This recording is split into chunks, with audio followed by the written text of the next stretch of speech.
নাহমাদুহু ওয়া নুসাল্লি আলা রাসূলিহিল কারীম। আম্মা বাদ। সম্মানিত দর্শক ও শ্রোতা, যে যেখান থেকে আমাদেরকে দেখছেন এবং শুনছেন, আপনাদের সকলকে জানাচ্ছি আন্তরিক মোবারকবাদ সালাম।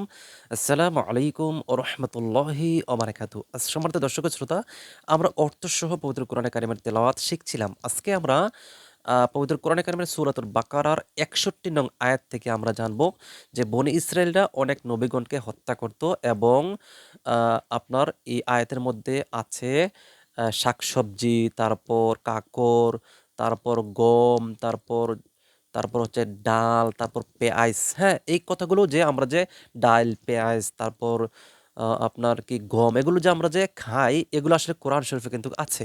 আমরা আজকে এগুলো আপনাদেরকে একটু দেখাবো। আর এগুলো দেখাবো পবিত্র কোরআনে কারিমের সূরাতুল বাকারার ৬১ নং আয়াত থেকে। এগুলো বনী ইসরাইলদের প্রেক্ষাপটে এ কথাগুলো এসেছে যে বনী ইসরাইলরা মান্না সালোয়া নামক বিশেষ খাদ্য খেয়ে একদম মোটা তাজা হয়ে গিয়ে তারা মূর্খতাবশত কিছু কথা বলেছিল যে, হে মুসা, আপনি আপনার খোদার কাছে, আপনার প্রভুর কাছে আমাদের জন্য দোয়া করেন যে আমরা এই খাবার, একই খাবার বারবার খেতে পারবো না। আমাদের জন্য ডাল, গম, তারপর কাকর, তারপর কি পেঁয়াজ, এগুলোর জন্য আমাদের জন্য উৎপাদন করে দেন। তো আমরা এই বিষয়ে একটু জানবো। দেখেন, ওয়াইদ কুলতুম, আর যখন তোমরা বলেছিলে, ইয়া মুসা, হে মুসা, লান নাসবির, আমরা কখনোই, আমরা কি করব না, ধৈর্য ধারণ করতে পারবো না, বা কখনোই ধৈর্য ধারণ করব না, আলা তাআমিউ ওয়াহিদিন, মানে একই রকমের খাদ্যের উপর আমরা কখনোই কি করতে পারবো না, ধৈর্য ধারণ করে থাকতে পারবো না। হ্যাঁ, আমাদেরকে যে মান্না সালোয়া নামক খাবার, বিশেষ খাবার বারবার দেওয়া হচ্ছে, আমরা এগুলোর উপর আমরা ধৈর্য ধারণ করতে পারবো না। ফাদউ লানা, আপনি আমাদের জন্য দোয়া করুন, রব্বাকা, আপনার প্রতিপালকের নিকট, ইউখরিজ লানা, তিনি যেন আমাদের জন্য বের করে দেন, মিম্মা তুমবিতুল আরদ, মিম্মা যা তুমবিতুল আরদ, জমিনে যা কিছু উৎপন্ন হয় তা থেকে যেন আমাদেরকে তিনি কিছু দেন, মিম বাকলিহা, তার মধ্যে হয়েছে শাকসবজি, ইহা এবং কাকর, ফুমিহা এবং গম, আদাসিহা এবং ডাল, বাসলিহা এবং পেঁয়াজ। দেখেন, শাক সবজি, কাকর, তারপর গম, ডাল, পেঁয়াজ, এগুলো কথা কিন্তু পবিত্র কোরআনে কারিমে কিন্তু এসেছে।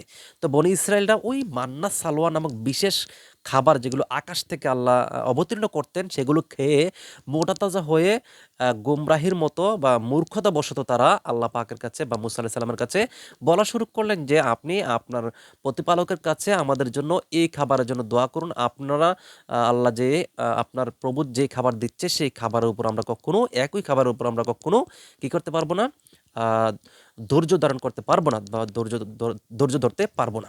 তাহলে এই বনী ইসরাইলীরা মুসা আলাইহিস সালামের কাছে এই প্রার্থনা করলেন। করার পর মুসা আলাইহিস সালাম বলেন, মুসা আলাইহিস সালাম বলেন, আতাস্তাবদিলুনা, তোমরা কি পরিবর্তন করতে চাও, আল্লাযী যা হুয়া আদনা, যা নিকৃষ্ট, যেই খাবারগুলো নিকৃষ্ট, সেই খাবারগুলো কি তোমরা পরিবর্তন করতে চাও, আল্লাযী যা হুয়া খয়র, অর্থাৎ যে খাবারগুলো উত্তম, সেই খাবারগুলোর বিনিময়ে তোমরা কি নিকৃষ্ট ধরনের বা নিম্নমানের খাবার তোমরা কি পরিবর্তন করে নিতে চাও?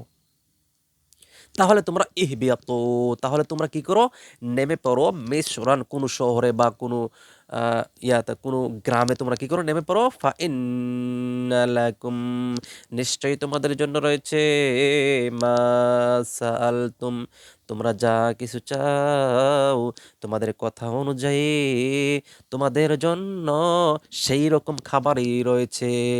ওয়াদরিবাত আলাইহিমুয-যিল্লাহ, দরিবাত, আর তাদের উপর আরোপিত হলো আলাইহিম, তাদের উপর, দিল্লাহ, মানে লাঞ্ছনা, ওয়াল মাসকানা, এবং দারিদ্রতা।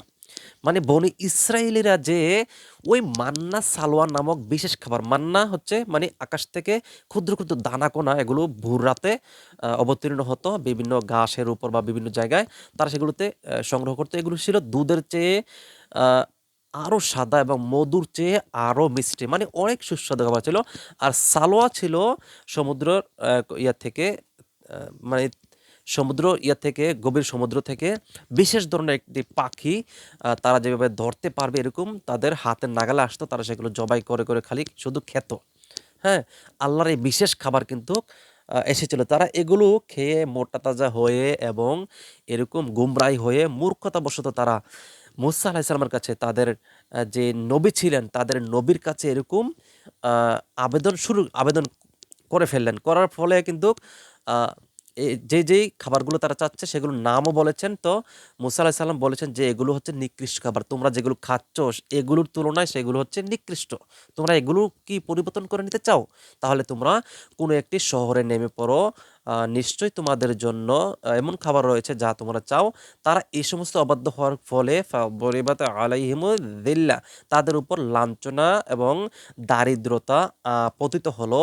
ওয়া বাউ বিগাদাবিম মিনাল্লাহ ওয়াবাউ, আর তারা পাত্র হলো বিগাদাবিম, তারা ক্রোধের পাত্র হলো মিনাল্লাহ, তারা আল্লাহ তাআলার পক্ষ থেকে ক্রোধের পাত্র হলো।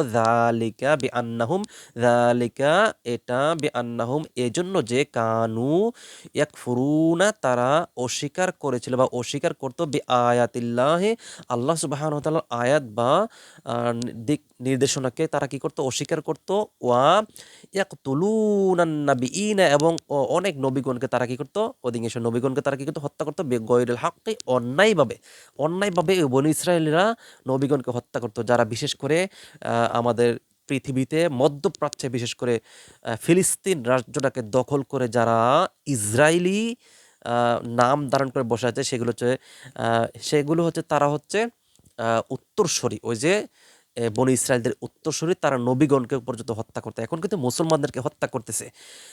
তাহলে যালিকা, এটা বিমা আসাও, এটা এজন্য যে আসাও, তারা অবাধ্য হতো, কানু ইয়াতাদুন, এবং সীমা লঙ্ঘনও করত। তারা আল্লাহ তাআলার, দেখেন আল্লাহ তাআলার নির্দেশনাবলীকে কি করত? অস্বীকার করত। অনেক নবীগণকে তারা হত্যা করত, অন্যায়ভাবে হত্যা করত, এবং তারা অবাধ্য হতো। ওয়াকানু ইয়াতাদুন, এবং তারা সীমা লঙ্ঘনও করত। দেখেন কত বড় বেয়াদবি! মান্না সালোয়া নামক, আল্লাহ সুবহানাহু ওয়া তাআলা মান্না সালোয়া নামক বিশেষ খাবার আকাশ থেকে অবতীর্ণ করে তাদেরকে দিয়েছে। তারপর তারা এগুলো খেয়ে মোটা-তাজা হয়ে তারপর তারা বিভিন্ন রকমের নিকৃষ্ট ধরনের খাবার, যেরকম শাকসবজি, কাঁকর, তারপর হচ্ছে গম, তারপর ডাল, পেঁয়াজ, এগুলোর জন্য তারা কি করছে? আবেদন করতে লাগলো মুসা আলাইহিস সালামের কাছে।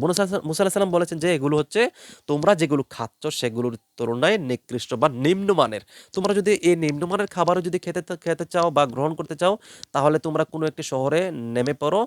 নিশ্চয়ই তোমাদের জন্য সেই খাবার রয়েছে যা তোমরা কি করো চাচ্ছ।"